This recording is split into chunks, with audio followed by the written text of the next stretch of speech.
អូយឥឡូវនេះបងចំណាស្រស់គាត់ចូលខមមិនទៀតហើយបងប្អូនគាត់ថាគាត់មានស្នាមជាំអាចរុយហ្នឹងគឺយូរឆ្នាំហើយនិយាយទៅគឺ10ឆ្នាំហើយចាហើយប្តីគាត់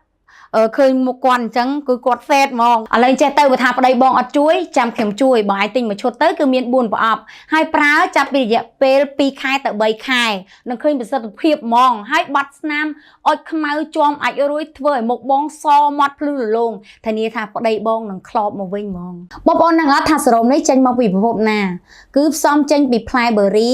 មានសារជាតិផ្សំល្អបំផុតសម្រាប់ព្យាបាលស្នាមអុចខ្មៅតែឲ្យមានផលិតផលណាប្រើសារជាតិផ្សំនេះបានទេអ្នកវិទ្យាបណ្ឌិតនិងអ្នកវិទ្យាសាស្ត្រពីប្រទេសហ្វីលីពីនស្រាវជ្រាវជិត10ឆ្នាំដើម្បីប្រើប្រាស់សារធាតុចម្រាញ់ផ្លែបឺរីដើម្បីផលិតសេរ៉ូមព្យាបាលស្នាមអុចខ្មៅកំហាប់ខ្ពស់អាប៊ូទីនវីតាមីន E ណៃអាស៊ីណាម៉ៃរួមផ្សំវីតាមីនជាមួយនឹងសារធាតុរ៉ែជាច្រើនទៀតជួយឲ្យសេរ៉ូមដុកទ័រម៉ានីឡាមានប្រសិទ្ធភាពខ្ពស់ក្នុងការកម្ចាត់ស្នាមជាំអុចខ្មៅ